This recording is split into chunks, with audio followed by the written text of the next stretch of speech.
बहुजनांच्या अंधाऱ्या मृतप्राय जीवनात निर्भीड जगण्याचा सोनेरी किरण पसरविणारे, विजापूरच्या तख्तासमोर निमुटपणे झुकणाऱ्या नमणाऱ्या बेलगाम सरंजामदारांच्या बेबंदशाही विरुद्ध आवाज उठवणारे, सरंजामशाही कुलवंश परंपरा यांना नाकारून बहुजनांच्या अस्तित्वाचा झेंडा फडकवणारे, कल्याणच्या मुल्लायमेत सुभेदाराची सून किंवा बेलवाडीच्या पाटलाची कन्या यांना मातृस्थानी लेखणारे, 17व्या शतकात सरंजामशाही विरोधात वादळ उभे करणारे, जनतेला बलिदानाची प्रेरणा देऊन बहुजनांचं स्वराज्य उभे करणारे, महान रचनात्मक प्रतिभेचा रणपुरुष, समर्पणशीलतेचे प्रतिकारी, प्रतीक मातृभूमीचे असीम उपासक, सूर्यकुलातील सर्वश्रेष्ठ पुरुष, क्रांती पथकावरील सर्वश्रेष्ठ यात्रिक, रणशीलतेचे मानदंड, स्वराज्याचे संस्थापक, शककर्ते, युग प्रवर्तक छत्रपती शिवाजी महाराज, संपूर्ण स्वराज्याचे ज्ञानपीठ, विचारपीठ, प्रेरणापीठ म्हणजे बाळासाहेब जिजाऊ,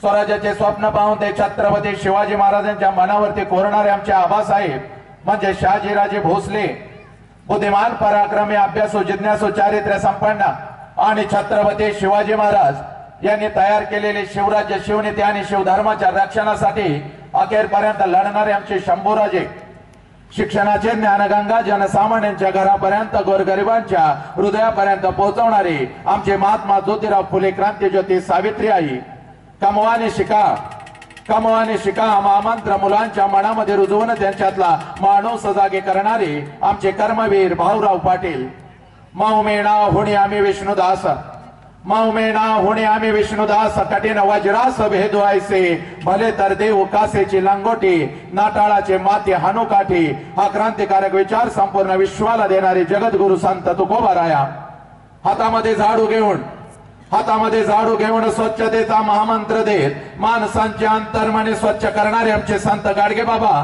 आणि आपल्या लेखणीच्या जोरावरती संपूर्ण विश्वाला मानवता, समता, बंधुत्वता हा महामंत्र देणारे विश्वरत्न डॉक्टर बाबासाहेब आंबेडकर यांना विनम्र अभिवादन करून एक मुखाने आपण सर्वजण बोलू, बोला छत्रपती शिवाजी महाराज की, बोला भारत माता की, बोला छत्रपती श्रीमंत धर्मवीर संभाजी महाराज की, बोला विश्वरत्न डॉक्टर बाबासाहेब आंबेडकरांचा। चला, व्याख्यानाची सुरुवात अतिशय सुंदर झालेली आहे, पण हे व्याख्यान नाही, लक्षात घ्या माझ्या लेकरांनो, शेकडो वर्षापासून व्याख्यान होत आली, आमच्या मुखातले शब्द तुमच्या कानापर्यंत पोहोचले, पण बदल झाला नाही, म्हणून व्याख्यानाच्या पुढचं एक पाऊल असतं ज्याला आपण परिवर्तन म्हणतो, आणि ते परिवर्तन येणाऱ्या एका तासामध्ये होणार आहे, आणि या परिवर्तनाची सुरुवात अतिशय सुंदर झालेली आहे, पण जो जय जयकार आला तो अंतरंगापासून आला नाही, जो जय जयकार आला तो फक्त आपल्या मुखातून आला, आणि म्हणून सुरुवातीला सगळ्यांना, माझी लेकरं सोडून इथं जमलेल्या सगळ्या पालकांना आणि माझ्या ग्रामस्थांना मी सांगू इच्छितो की जर आम्हाला बाप समजावून घ्यायचा असेल, जर आम्हाला आई समजावून घ्यायची असेल, तर अगोदर आम्हाला कृतज्ञता काय आहे याची जाणीव झाली पाहिजे, आणि म्हणून सुरुवातीला मी कृतज्ञता काय असते याची जाणीव तुम्हाला करून देतो। माझ्या लेकरांनो लक्षात घ्या, कृतज्ञतेचा अर्थ आहे की ज्यांनी आमच्यासाठी काहीतरी केलं त्या लोकांच्यासाठी आम्ही काय केलं, ज्या आईने मला जन्म दिला त्या आईसाठी मी काय केलं, ज्या बापाने मला जन्म दिला त्या बापासाठी मी काय केलं,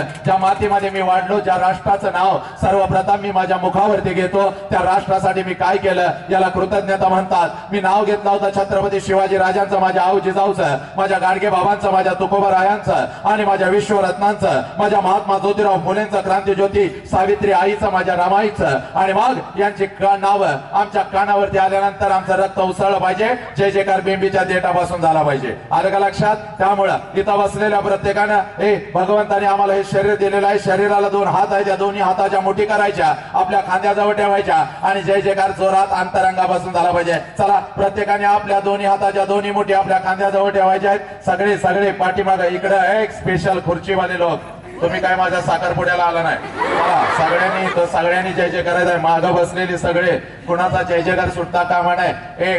तू ती लहान लेक तिला दिसत नाही, एक तर पुढे येऊन बस, नाही तर खाली बस, आधी मध्ये उठायचं नाही कोणी। चला सगळे पाठीमाग, हा पाठीमाग, तिकडे शाळेत बसलेले, काय मेहून आहे काय तुम्ही माझं?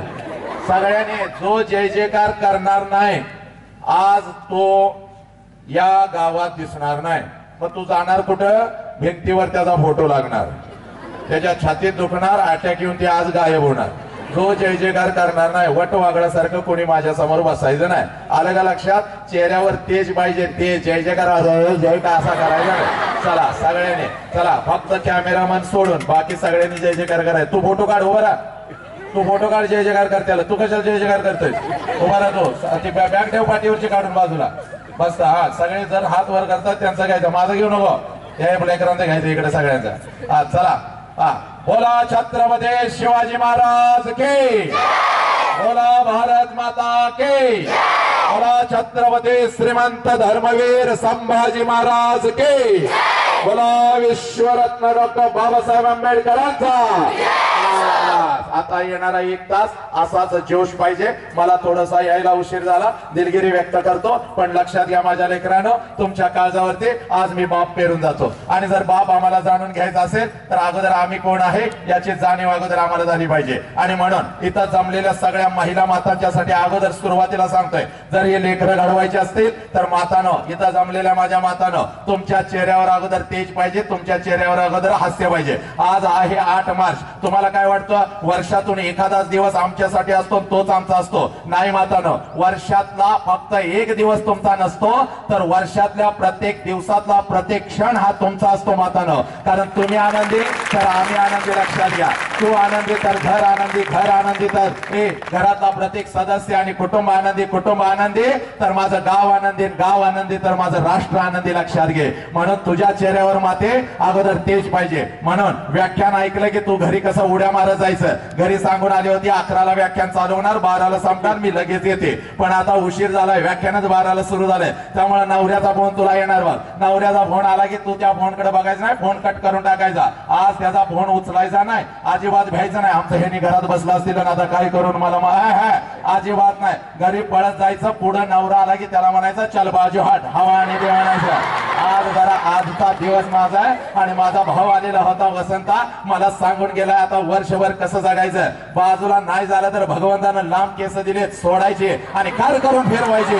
दोन त्याच्या नाकात गेली पाहिजे, तो उलटा पडलं पाहिजे ते. हा, आणि सासू जर पुढे आली तर नेहमी सारखं सासूकडे बघून बोट मोडायची नाही, नाक वाकड करायचं नाही, असं तिला करायचं नाही. सासू पुढे आली की असं करायचं. आत्या म्हातारी पडली पाहिजे खाली, म्हातारीच्या गालाचा मुका घ्यायचा.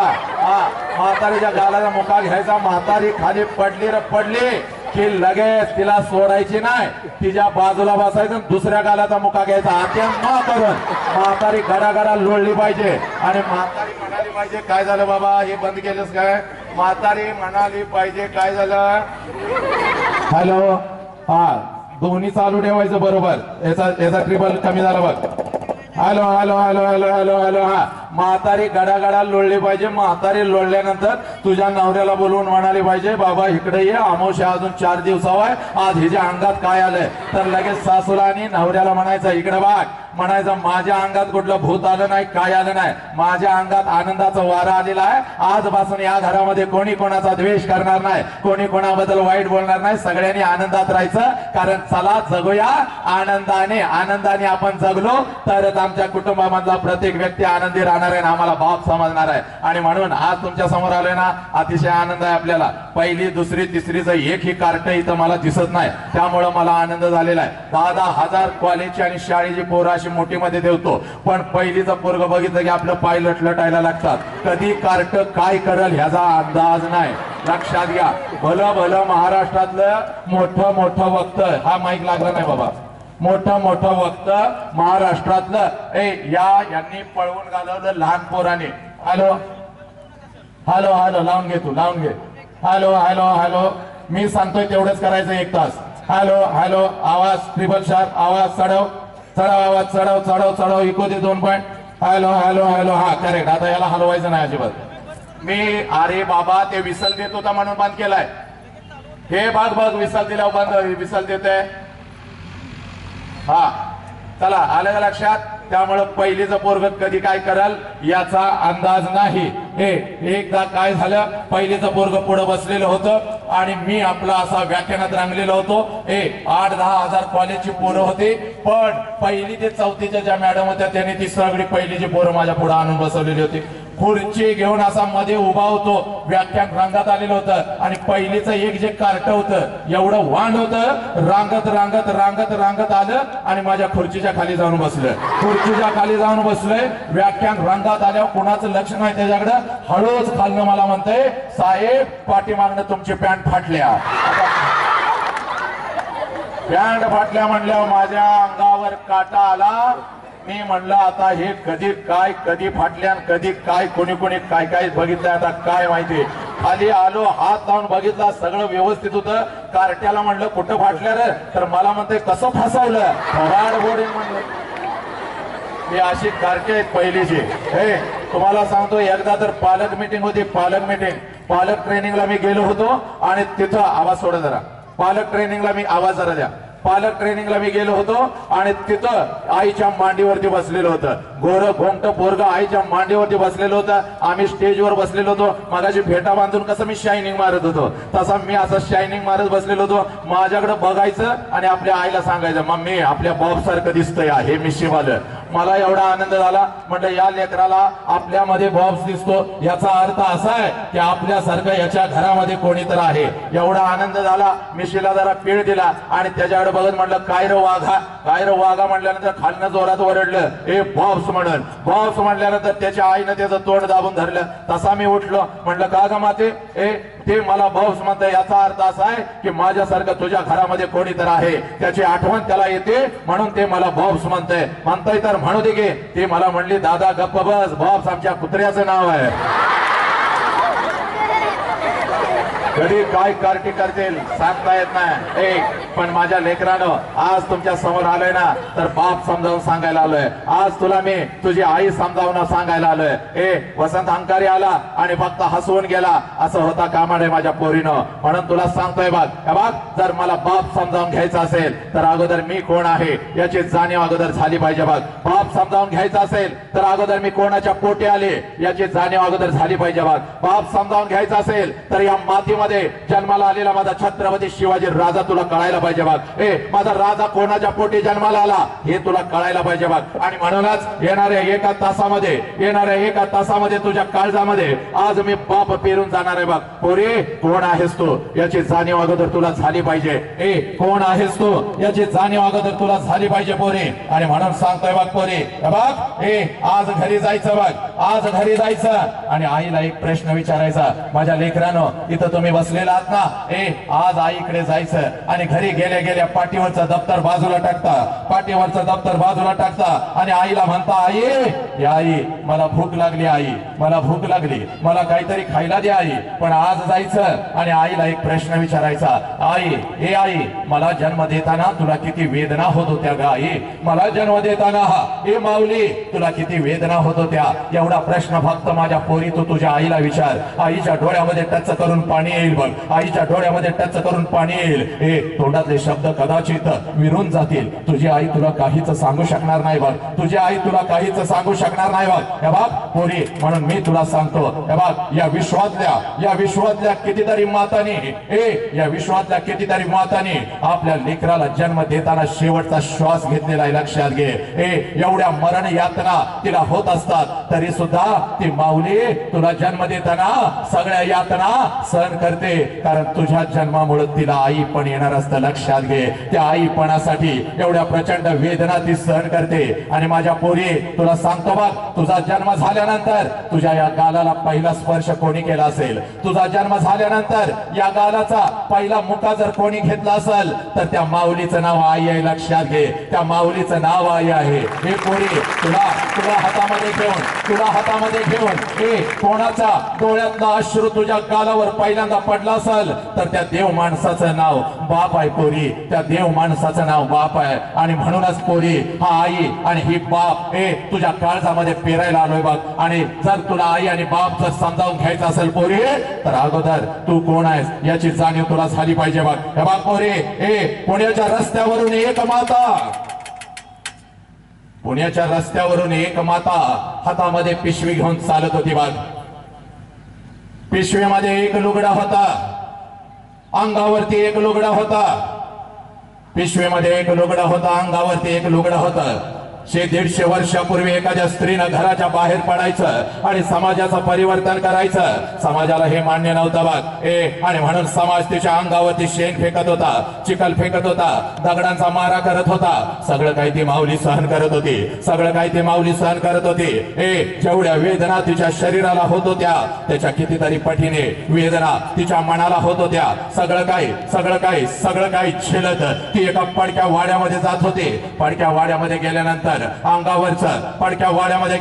अंगावरचं शेणाने आणि चिखलाने माखलेलं लुगडं ती माऊली दूर करत होते आणि पिशवीतलं लुगडं अंगावरती चढवत होते आणि समोर बसलेल्या त्या 8-10 लेकींना माझी सावित्री शिकवत होती. म्हणून या देशामध्ये लाखो सावित्री तयार झाल्या बघ. पुरुषांच्या खांद्याला खांदा लावून आपलं अस्तित्व करू लागल्या बघ. फक्त 8 मार्च तुझा नाही माऊली, तर लक्षात घे जन्माला आल्यापासून शेवटच्या श्वासापर्यंत जेवढे दिवस आणि जेवढे क्षण जगतेस माऊली ते तुझ्या आहेत आणि तुझ्यामुळं आज आम्ही घडलोय याची जाणीव पोरीनं तुम्हाला झाली पाहिजे. बघ पोरी, तू एवढी स्वस्त नाहीस बघ पोरी. कोणी पण यावं तुला प्रेमाच्या जाळ्यामध्ये फसवावं, तुझ्या आई बापाच्या तोंडावर तुला थुंकायला लावावं, तुझ्या शरीराचा उपभोग घ्यावा, तुझ्या शरीराचे तुकडे तुकडे करावे, कुत्र्या मांजराला खायला घालावे, एखाद्या फ्रीज मध्ये भरून ठेवावे. पोरी एवढी स्वस्त नाहीस बघ पोरी, एवढी स्वस्त नाहीस ग पोरी. आणि म्हणून तुला सांगतोय तू कोणाच्या पोटी जन्माला आली याची जाणीव झाली पाहिजे. माझा राजा कोणाच्या पोटी जन्माला आला? माझ्या आऊजी जाऊ कोण होते? शील सत्य प्रियता शस्त्र प्रयोग स्वराज्य स्वप्न विजयकांक्षा विजय लक्षणा विजय वर्धिनी विजयांना बळ देणारी प्रेरिका वाक चातुर्य गांभीर्य दक्षता मनोधैर्य निर्भयता कुलकन्या कुले धन्या महितान्वय जगदंबा आदिशक्ती राष्ट्रमाता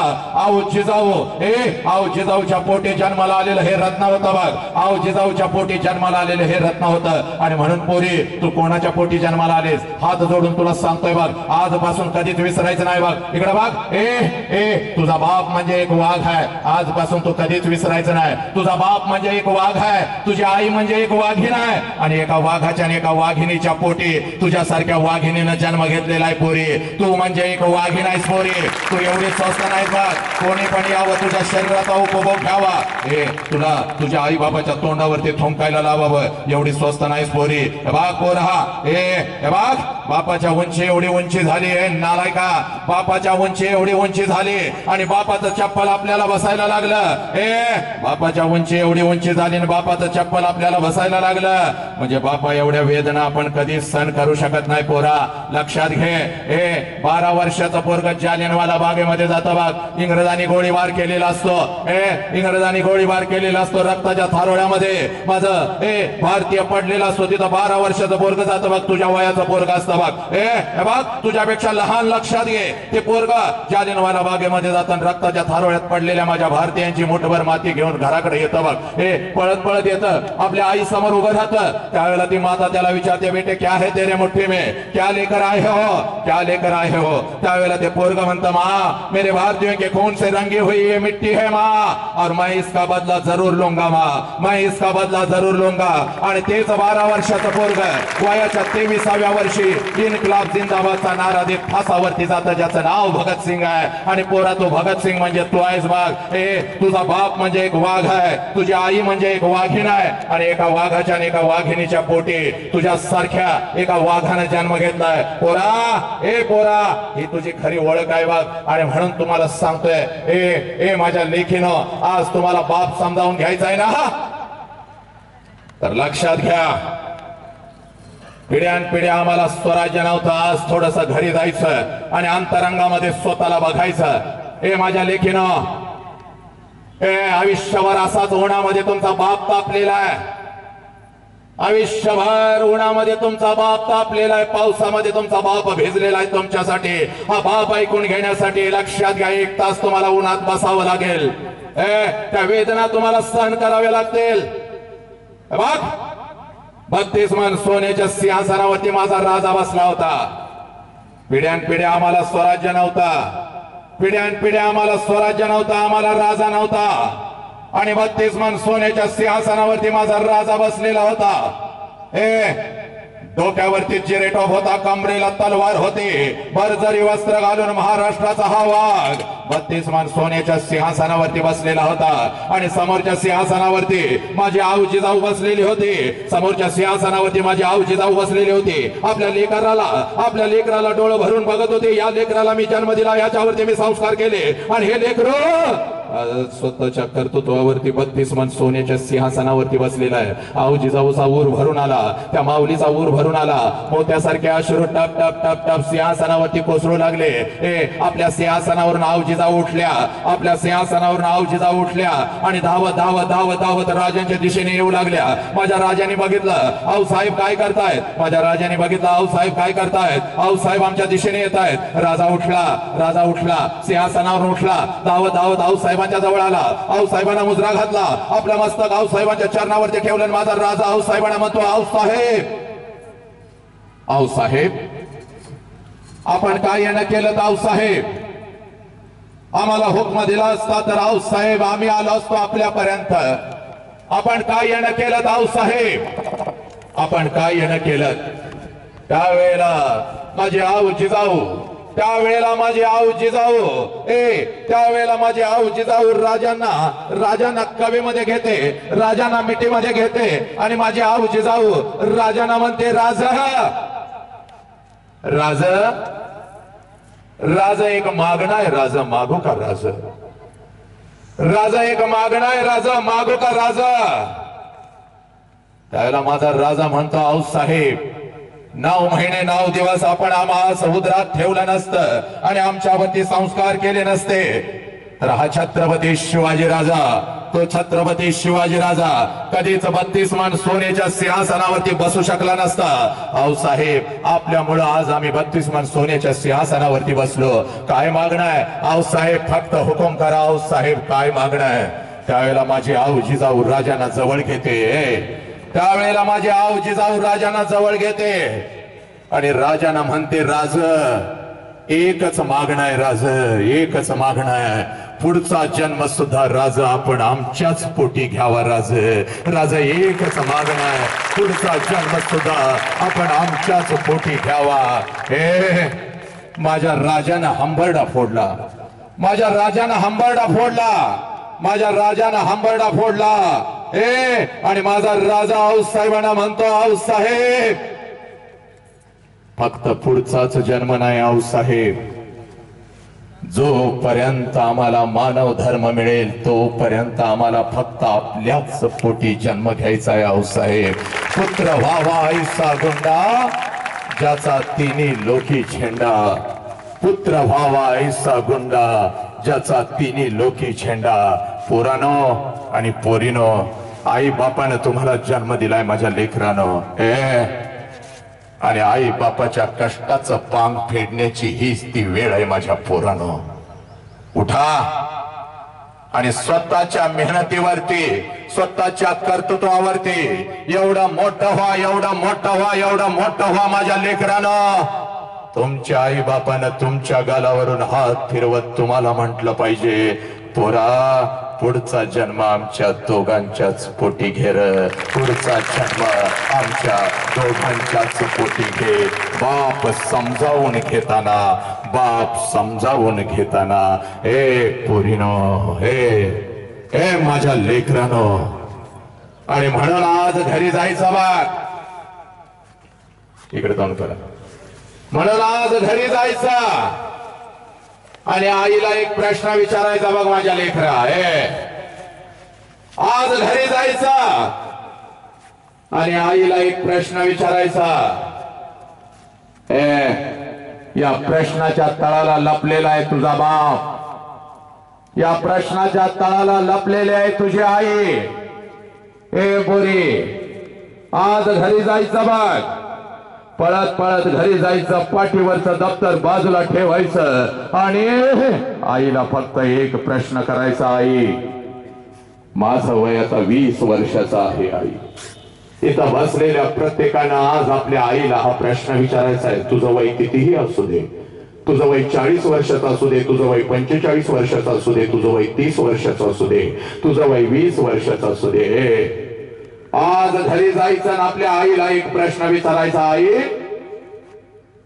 माझं वय आज 25 वर्षाचं आहे आई, आणि 25 वर्षापूर्वी आई, या आई 25 वर्षापूर्वी महिन्यातून 4-4 वेळेला आई तू तुझ्या माहेरी जात होतीस का आई? या आई 25 वर्षापूर्वी महिन्यातून 4-4 वेळेला आई तू माहेरी जात होतीस, तुझ्या आईला भेटायला, तुझ्या वडिलांना भेटायला, तुझ्या भावाला भेटायला, तुझं माहेरचं घर बघायला आई 25 वर्षापूर्वी महिन्यातून 4-4 वेळेला आई तू जात होतीस ग तुझ्या माहेरी. आई मी तेव्हा 1 वर्षाची होते, तेव्हा मला सुद्धा अंगा खांद्यावरती खेळवत, मला सुद्धा अंगा खांद्यावरती खेळवत आई, मला सुद्धा अंगा खांद्यावरती खेळवत तू घेऊन जात होतीस माझ्या आजीला भेटवण्यासाठी, माझ्या आजोबांना भेटवण्यासाठी, माझ्या मामाला भेटवण्यासाठी, माझं आजोळचं घर मला दाखवण्यासाठी आई मला सुद्धा तू घेऊन जात होतीस. महिन्यातून 4-4 वेळेला आपण तुझ्या माहेरी जात होतो आई. पण आता आई 25 वर्ष उलटून गेली आणि वर्षातून एकदा सुद्धा तू आई तुझ्या माहेरी जात नाहीस ग आई. का ग आई? का? एक पोरीनो, एक पोरांनो, एवढा प्रश्न तुमच्या आईला विचारा, कारण हा प्रश्न खरा आहे बघ. आजपर्यंत तिला हा प्रश्न कोणीच विचारला नाही. हे लेकरा, लग्न होऊन जशी ती सासरी आली, एखादं वर्ष स्वतःसाठी जगली असेल, पण ज्या क्षणाला तुझा जन्म झाला तिनं आपल्या सुखाला आग लावली आणि ती माऊली फक्त तुमच्यासाठी जगू लागली. पोरानो, ती माऊली फक्त तुमच्यासाठी जगू लागली. सगळ्यात तिच्या वेदना तिनं दाबून धरल्या आणि तुमच्या चेहऱ्यावर आनंद पाहण्यासाठी ती माऊली घरातल्या प्रत्येक व्यक्तीसाठी जगू लागली. त्या आईला फक्त एवढा प्रश्न विचारायचा, ती आई तुझ्या गळ्यामध्ये पडेल, धडा धडा रडेल, तुझी आई म्हणेल खराय पोरी, खराय हे पोरी, खराय 25 वर्षापूर्वी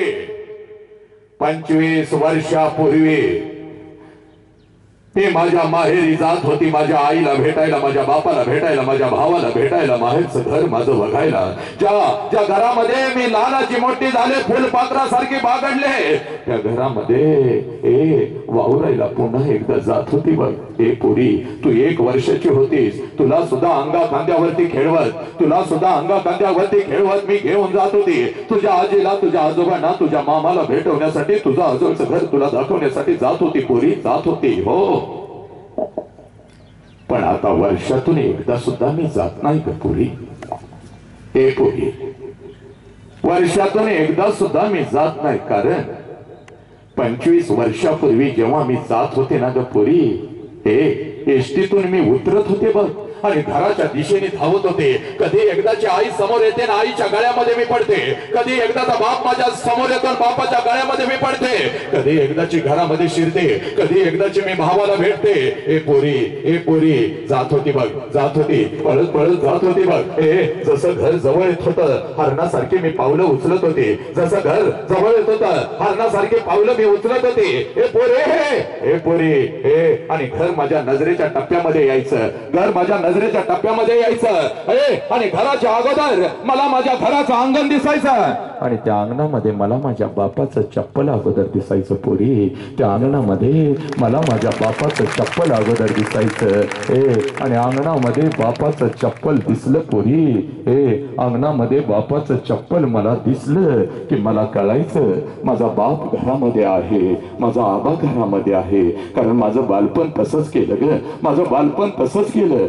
शाळेतून जेव्हा तिनं सांजला घरी येत होते, अंगणात बापाचं चप्पल बघितलं की पळत पळत पळत पळत अंगणातून घरातच शिरत होते. आबा उद्या तुम्हाला शाळेला बोलवलंय, आबा उद्या मला हे पाहिजे, आबा मला उद्या ते पाहिजे. माझा बाप मला जवळ घ्यायचा, माझा बाप मला जवळ घ्यायचा, माझा बाप मला म्हणायचा पोरी, पोरी तुला जे हवं ते देतो ग पोरी, तुला जे हवं ते देतो पोरी. अगोदर काहीतरी खाऊन तरी घे की ग, काहीतरी खाऊन तरी घे. लग्नानंतर मी माझ्या सासरी गेले, लग्नानंतर मी माझ्या सासरी गेले. माहेरची आठवण आल्यानंतर जेव्हा मी माझ्या माहेरी पळत येत होते, घराच्या अगोदर मला माझ्या घराचं अंगण दिसत होतं आणि त्या अंगणामध्ये मला माझ्या बापाचं चप्पल दिसत होतं आणि बापाचं चप्पल बघितलं की मला कळायचं माझा आबा घरामध्ये आहे, माझा बाप घरामध्ये आहे. मग अंगणातूनच मी माझ्या बापाला आरोळी देत होती, हाक देत होती, आबा आबा.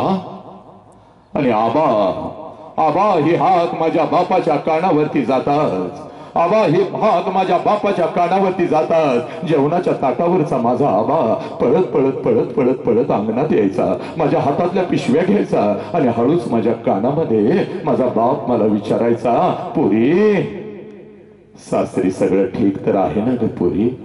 हे पोरी सासरी सगळं ठीक तर आहे ना ग पोरी?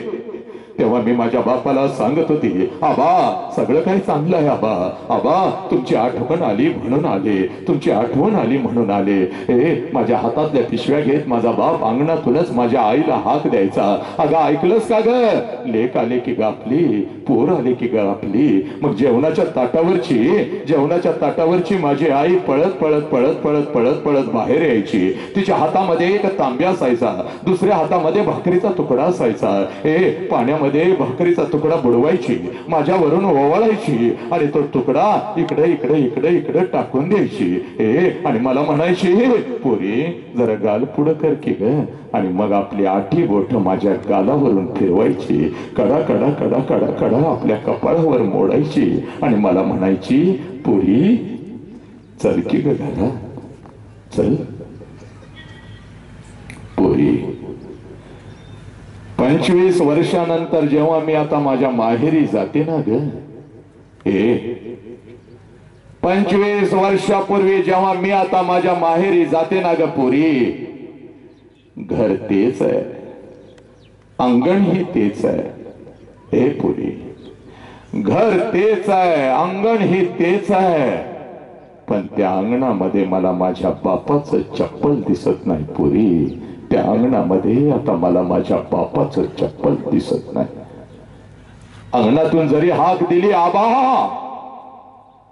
आबा, तर जेवणाच्या ताटावरचा माझा बाप उठून आता बाहेर पळत येत नाही पोरी. माझ्या हातातल्या पिशव्या आता घेत नाही आणि माझ्या कानामध्ये आता हळूच विचारत नाही, पोरी कशी आहेस ग पोरी, पोरी कशी आहेस ग पोरी, पोरी कशी आहेस. तिची आठी बोट आता माझ्या गालावरून फिरत नाहीत पोरी, तिची आठी बोट आता माझ्या गालावरून फिरत नाहीत. 2 पावलं उचलून घरामध्ये प्रवेश केला ना पोरी, भिंतीवरती मला माझ्या बापाचा फोटो दिसतो आणि काळीच माझं सर्र करत बघ. 2 पावलं उचलून घरामध्ये प्रवेश मी करते आणि भिंतीवरती मला माझ्या बापाचा फोटो दिसतो, काळीच माझं सर्र करत. बाप जिवंत असताना बापाला एखादं चप्पल घेऊन आले असते तर किती बरं झालं असतं. बाप जिवंत असताना बापाला एखादा नवीन शर्ट घेऊन आले असते तर किती बरं झालं असतं. आणि बाप जिवंत असताना एखादा घास या हाताने बापाला भरवला असता तर किती बरं झालं असतं.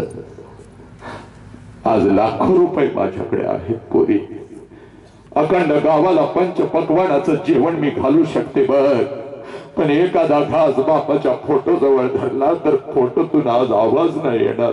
पोरी कशी आहेस का पोरी, पोरी कशी आहेस. त्या फोटोतला बाप बाहेर येऊन मला मिठी नाही मारणार पोरी, मला मिठी नाही मारणार. हे पोरी आला श्वास गेला श्वास जीवा तुझर तंतर, आला श्वास गेला श्वास जीवा तुझर तंतर, जगण मरण एका श्वासाचं अंतर. पोरानो काय सांगू, शाण्याला शब्दाचा मार. जोपर्यंत आई बापाचा श्वास सुरू आहे पोरानो, बघ, जोपर्यंत आई बापाचा श्वास सुरू आहे, आई बापाच्या प्रत्येक श्वासावर प्रेम करा, आई बापाला जीव लावा. एकदा का आई बापाचा श्वास निघून गेला की आईच्या बाजूला बापाचा फोटो, बापाच्या बाजूला आईचा फोटो. रोज सकाळी त्या फोटोला नैवेद्य, रोज सकाळी आपलं मस्तक आपण त्या फोटो जवळ आदळतो, पण त्या फोटोतला बाप कधीच बाहेर येत नाही. पोरा तुला मिठीमध्ये घेत नाही. त्या फोटोतला बाप कधीच तुला म्हणत नाही, पोरी आजचा दाखवलेला नैवेद्य किती सुंदर बनवलास ग, पोट भरून मी जेवलोय, भुके पोटी नाही आणला. आणि मेल्यावरी पिंडदान. पोरा, उद्या डॉक्टर होशील, उद्या इंजिनियर होशील, उद्या वकील होशील, उद्या डॉक्टर होशील, उद्या इंजिनियर होशील, उद्या वकील होशील. पोरा, उद्या लाखो आणि करोडो रुपये कमावशील, आणि ते लाखो आणि करोडो रुपये त्या शिर्डीच्या साईबाबाच्या चरणावर जरी ओतलेस आणि त्या तिरुपतीच्या चरणावर जरी ओतलेस, तर तो शिर्डीचा साईबाबा, तो तिरुपती तुला गेलेला तुझा बाप परत आणून देऊ शकणार नाही बघ पोरा. म्हणून सांगतोय, तुझ्या आयुष्यामध्ये तुझा एकच देव आहे, ज्या देवाचं नाव बाप आहे पोरा. आणि तुझ्या आयुष्यामध्ये तुझी एकच देवी आहे, ज्या देवीचं नाव आई आहे. तिरुपतीला जाऊन केस मुंडन करण्याची गरज नाही बघ, त्या शिर्डी साईबाबाला चालत जाण्याची गरज नाही बघ पोरा. काय करायचं तुला तेवढं सांगतो बघ. तुला खरंच देवाचं दर्शन घ्यायचं आहे ना, आई शपथ आपण रोज घेतो बघ. तुला सुद्धा सांगतो बघ कसं घ्यायचं बघ. आयुष्यभर तुझ्यासाठी झिजत असलेला बाप कुठल्या तर कोपऱ्यामध्ये रात्रीचा झोपलेला असतो पोरी. तेव्हा काय करायचं माहितीये का, ज्या आई बापामुळे आम्हाला हे शरीर मिळालं, त्या शरीराची ओंजळ करून आयुष्यभर आम्ही आई बापाला फक्त मागितलं, मला हे पाहिजे, मला ते पाहिजे, आणि नाही दिलं तर का देत नाहीस, काय उपकार केलेस का आमच्यावर, कशाला जन्माला घातलंस, असे अनेक प्रश्न आई बापाला विचारतो. पण आज एक काम करायचं, तुझ्यासाठी रोज झिजणारा आई बाप कुठल्या तर कोपऱ्यात झोपलेला असतो ना, या ओंजळीमध्ये फक्त 4-5 रुपयाचं खोबरेल तेल घ्यायचं. जिथं बाप झोपलाय, बापाला न सांगता त्याच्या उशाजवळ बसायचं, आणि ते खोबरेल तेल फक्त बापाच्या डोक्यावरती टाकायचं, आणि हातानं थोडस बापाचं डोकं घासायला सुरुवात करायची. झोपलेला बाप उठल, तुला कडकडून मिठी मारल, आणि जगातलं सर्वश्रेष्ठ सौंदर्य तुझ्या आणि तुझ्या बापाच्या चेहऱ्यावरती असेल बघ पोरा. पोरा, कुठं तर तुझी आई तळमळत पडलेली असते बघ. उठायचं ना, आईला न सांगता तुझ्या या दोन्ही हातांचा स्पर्श त्या माऊलीच्या पायाला करायचा, आणि त्या माऊलीचे पाय चेपायला दाबायला फक्त घ्यायचे. माऊलीच्या डोळ्यामध्ये खळ करून पाणी येईल, आणि ती माऊली पुन्हा एकदा तुला लहान लेकरासारखी कडकडून मिठी मारेल पोरा. आम्ही डॉक्टर झालो, आम्ही इंजिनियर झालो, आम्ही वकील झालो, आमचा तिरंगा चंद्रावरती फडकला, पण ज्या आई बापानं आम्हाला हे जग दाखवलं, त्या आई बापाला मात्र आम्ही पायाखाली घेऊ लागलो. काय करायची तुमची डॉक्टर की, चुलीत घालायची? काय करायचा तो तुमचा करोडो रुपया, चुलीत घालायचा? ज्या घरामध्ये आई आणि बाप नाही, ज्या घरामध्ये आई बापाची सेवा होत नाही, ते घर म्हणजे वाळवंट आहे. वाळवंटाकडे ढुंकून सुद्धा जनावरही बघत नाही, आणि तू तर माणूस आहेस, माणूस. पोरीना, हात जोडून सांगतोय बघ तुला, आणि सत्य आणि वास्तव तुझ्या काळजावरती पेरायला आलंय बघ, आणि हेच खरं आहे बघ. आणि म्हणून तुला सांगतोय बघ पोरी, या 21व्या शतकामध्ये आम्ही आलो, या 21व्या शतकामध्ये आम्ही आलो, आणि सगळं जग आम्ही मुठीमध्ये घेतलं बघ. मोबाईल सारखं शस्त्र आमच्या हातामध्ये आलं, सोशल मीडिया आमच्या हातामध्ये आला, इंटरनेट, फेसबुक, युट्यूब, इंस्टाग्राम आमच्या हातामध्ये आलं, आणि सगळं जग आम्ही मुठीमध्ये घेतलं. पोरांनो, 7 समुद्रा पलीकडे अमेरिकेमध्ये काय चाललंय, 7 समुद्रा पलीकडे अमेरिकेमध्ये काय चाललंय, इथं बसून तुला कळतं बघ. मुंबईमध्ये काय चाललंय, इथं बसून तुला कळतं बघ. हे तुझा मित्र जर एखाद्या शहरामध्ये राहत असेल तर व्हिडिओ कॉल करतेस आणि आपल्या मित्राबरोबर मैत्रिणी बरोबर तासन तास तुम्ही गप्पा मारता. सगळं जग तुम्ही मुठीमध्ये घेतला. पण काल रात्री माझ्या आईला 102 ताप आला होता आणि तो ताप अंगावर काढत त्या माऊलीनं मला शाळेसाठी डबा करून दिला. ही आई मात्र तुम्ही विसरत चालला पोरानं आणि पोरीनं. त्या माऊलीच्या अंगात 102 ताप असतो तरी सुद्धा ती सकाळी उठते. कारण आज जर मी माझ्या लेकराला डबा नाही करून दिला तर माझं लेकरू दिवसभर दुसऱ्याच्या डब्याकडे बघत बसल. म्हणून ती माऊली 102 ताप अंगावर काढत तुला डबा करून देते. ही आई मात्र आम्ही विसरत चाललो. काल रात्रभर माझा बाप अंतरुणावरती तळमळत होता. काल रात्रभर माझा बाप अंतरुणावरती तळमळत होता. माझ्या बापाची कंबर दुखत होती. माझ्या बापाचं डोकं दुखत होत. काल रात्रभर माझा बाप झोपला नाही. तरी सुद्धा सकाळी उठून माझा बाप आमच्यासाठी कामावरती गेला. हा बाप मात्र आम्ही विसरत चाललो पोरांनो. हा बाप मात्र आम्ही विसरत चाललो. अमिताभ बच्चनच्या नातीचं नाव काय आम्हाला माहिती आहे. नालायकानं, कार्ट्यानं. कोणता हिरो कोणत्या हिरोईन बरोबर लग्न करणार हे आम्हाला माहिती आहे. कोणत्या हिरोईनचा कोणत्या हिरोईन बरोबर हे अफेअर आहे, प्रेम आहे हे आम्हाला माहिती आहे. कोणत्या क्रिकेट टीमनं किती रना काढल्या दिवसभर आम्ही टीव्ही समोर बसतोय. कोणी कसा बॉल टाकला, कोणी कशी बॅटिंग केली. रात्रीच्या 12-12 वाजेपर्यंत मित्रांचे वाढदिवस साजरे काय करतो. पण माझा बाप माझ्यासाठी आयुष्यभर उन्हामध्ये तापला. माझा बाप माझ्यासाठी आयुष्यभर थंडीमध्ये कुडकुडला. माझा बाप माझ्यासाठी आयुष्यभर पावसामध्ये भिजला. माझा बाप माझ्यासाठी नागडा आणि उघडा राहिला पण माझ्या अंगावर कपडा चढवला. माझा बाप माझ्यासाठी आयुष्यभर कित्येक वेळेला उपाशी राहिला पण साला मला पोट भरून अन्न खायला घातलं. हा आई आणि हा बाप मात्र पोरानं तुम्ही विसरत चालला. या देशानं अनेक डॉक्टर तयार केले, अनेक इंजिनियर तयार केले, अनेक वकील तयार केले, मोठे उद्योजक तयार केले. पण लेकरांनो माणूस व्हायचं मात्र आम्ही विसरून गेलो. कोलाहलात साऱ्या माणूस शोधतो मी, गर्दीत माणसांच्या माणूस शोधतो मी.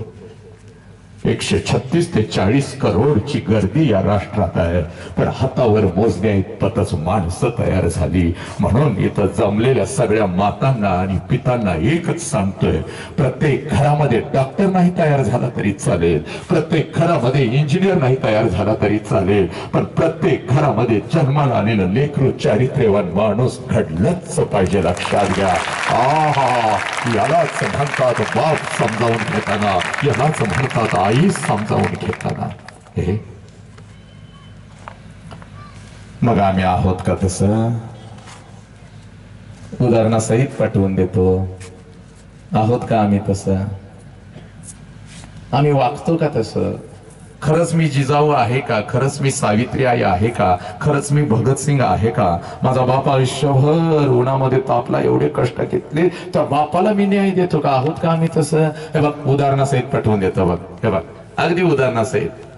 20 वर्ष घालवलेत बघ, 20-22 वर्ष या क्षेत्रामध्ये. हातात माईक घेतलाय बघ. 20-22 वर्ष आणि शिकलो ती 15-20 वर्ष वेगळी. म्हणजे वयाची फक्त 10-12 वर्ष सोडली ना तर 40 वर्ष बघ या मातीमध्ये लाल झालंय बघ. पोराकडे बघितलं की मला कळतं त्याच्या अंतरंगात काय चाललंय. बघ 9 वर्षाचे संभाजीराजे.